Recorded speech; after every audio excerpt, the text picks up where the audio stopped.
O anak, baka may gusto kong ipabili. Lalabas ako. Para hindi ka lalabas-labas dyan.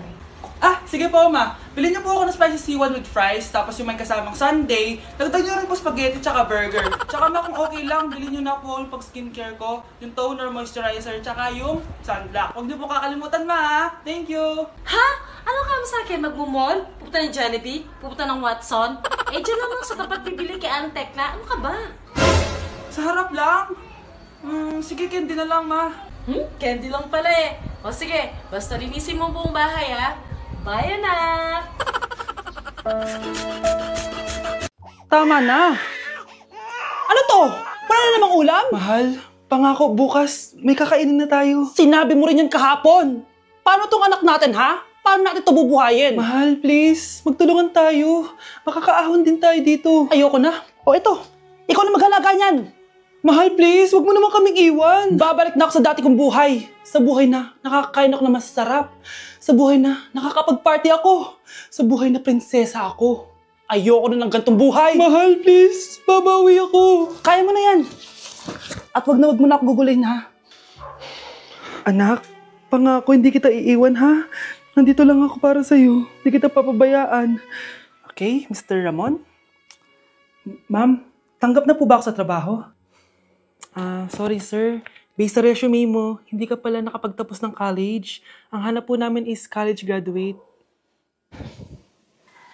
Uy Ramon, mukhang galing ka sa interview ah. Natanggap ka? Hindi nga eh. Baka may alam kang pwede kong pasukan ng trabaho. Pwede ako. Sige, sabihan kita ha. Salamat Susan. Dami naman basura dito. Ramon, may hiring daw yung kakilala ko at pwede ka daw doon magtrabaho. Ha? Talaga? Sa wakas, mabibilin ko na lahat ng pangangailangan ng anak ko. May anak ka pala? Oo. Iniwan kami ng nanay niya dahil di niya kaya tong gantong buhay. Hayaan mo, hindi mo deserve yun. Wow, ang bilis. May pumalit na agad sa akin? Mali ka nang iniisip. Alam mo ba Ramon, nabibili ko na lahat ng gusto ko ngayon. Kumakain kami sa magandang restaurant at nakatira ako sa mansyon. Ha? Honey, tara na. Ipag-shopping pa kita mamaya. Baka malit pa tayo sa dinner natin. Okay, honey. Papunta na. At ikaw babae ka, kung ayaw mong masira ang buhay mo, layuan mo yung lalaking yan.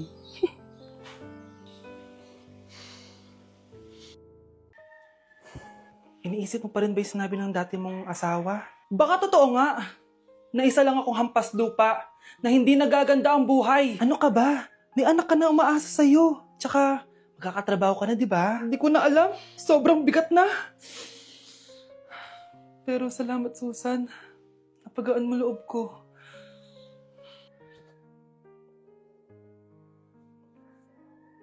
Hello ma'am, thank you for calling. How can I help you? Baby, wag ka muna umiyak please. Sorry ma'am, ako muna bahala kay Scarlett ha. Mag-focus ka lang dyan. Thank you Susan. Yes ma'am, I will help you. Scarlett, pagtanda mo, magiging proud sa'yo ang tatay mo. Tay, papasok na ako ng school ha. Grabe na talaga anak ko. Dalaga na talaga. Proud ako sa'yo anak. Mas proud ako sa'yo tay. Kasi kahit sobrang hirap ng buhay natin dati, nakaya mo. O tignan mo, manager ka na ngayon. Lahat ng ginagawa ko anak, para sa'yo lahat to. Naku, ang sweet naman na magtatay. Sana ikaw na lang naging nanay ko, Tita Susan. Ha? Ano ka ba Scarlett? Oh sige na, manilate na pala ako. Bye tayo, bye tita.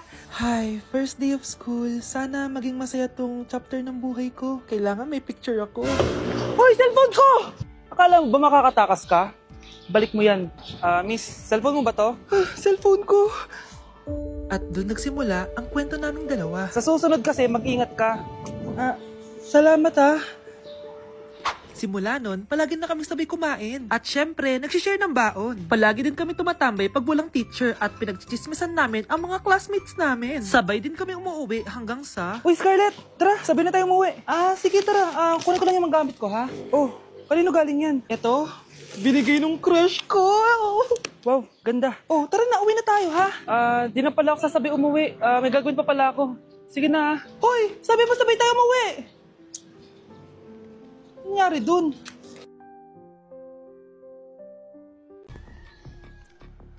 Balita ko, dyan nagtatrabaho yung dati kong asawa. Siguraduhin yung masisisante nyo yan. Dahil ayaw ko ng peste sa kumpanya ng asawa ko. Naintindihan? Susan, alam mo, feel ko talaga mapapromote na ako anytime. Kasi sabi ng manager namin, isa ako sa pinakamagaling sa amin. Ngayon pa lang, congrats na kita. Simula pa lang, alam ko naman na kaya mo. Alam mo, okay din pala na hiniwalayin ako ng asawa ko. At this ngayon, alam ko talaga kung anong habol niya sa akin. Yun ay pera. Madami pang ibang babae dyan, ano ka ba? Tsaka ang importante ngayon, nakafocus ka sa pagpapaganda ng buhay niyo. Oh, luto na to. Kaya na tayo. Yes po, ma'am. Okay po. Ma'am, i-hold ko po muna kayo ha. Wait for a while. Sino itong tumatawag? Sir Ramon, may bad news po ako sa'yo. Ayaw ka po ng boss namin. Ano? Kaya tatanggalin ka sa trabaho. Anong tanggal na ako sa trabaho, ha? Utos lang po sa amin. Hindi pwede yun. Sorry sir, humanap ka na lang po na ibang trabaho. Bakit puro na lang kamalasan dumadating sa buhay ko? Ay. Si Michael ba yun? Michael! Scarlett? Bakit pinauna mo ako umuwi kahapon? Di ba palagi tayo sabay umuwi? May ginawa ako. Tsaka baka magselos yung nagbigay ng bulaklak sa'yo. Para ka namang ano dyan? Tsaka alam mo, na-realize ko, hindi ko na pala siya crush. Tara na nga, manood na lang tayo ng movie sa bahay, yung horror. Sige na nga. Michael? Ma? Ano ginagawa mo dito, ha? Get in the car, uuwi na tayo. Di ba sabi ko sa'yo, nababoard ako sa bahay, kaya umalis ako? Michael, siya yung nanay mo. Kilala mo nanay ko? At sino naman tong babaeng kasama mo, ha?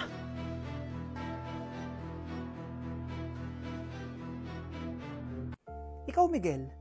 Ayaw na kita lumalabas ng bahay. Naiintindihan? Ano? At pwede ba? Huwag ka nasasama dun sa kaibigan mo hampas lupa na yon. Dahil ayaw ko ng ganong klaseng tao ang magiging kaibigan mo. Ma! Para sumusobra ka na ata! Sobra na ako nasasakal sa'yo! Tsaka tumatanda na ako! Anak pa din kita! At nanay mo ko. Kaya sundin mo ang gusto ko. Pero Nay, gusto ko si Scarlett. Parehas kami ng nanay ni Michael. So ibig sabihin nun, magkapatid kami. Sinong kapatid mo, anak? Wala po, Tay. Bakit po? Anak, wala na ako sa trabaho. Tay, pero wag ka mag-alala, anak. Iisip ako ng paraan. Hindi tayo maghihirap. Magtutulungan tayo dito, Tay, ha? Kaya natin to. Salamat, anak. Susan? Sure ka ba dito? Last money ko na kasi to eh. Magtiwala ka lang, Ramon. Para sa anak mo. O, ito na mga pinagawa mo, ha? Magbenta na tayo. Tara na. Sige, tara.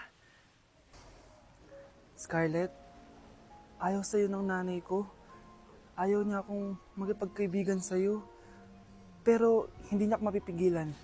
Michael, may kailangan din akong sabihin sa'yo. Yung nanay mo, tsaka yung nanay ko. Kailan ka pa natutong hindi sumunod sa akin, Michael, ha? Ma, dahil ba sa babaeng to? Please, tama na! Ayaw mo talaga makinig sa akin? Pwes, ipapadala na kita sa US at doon ka na mag-aaral. Michael!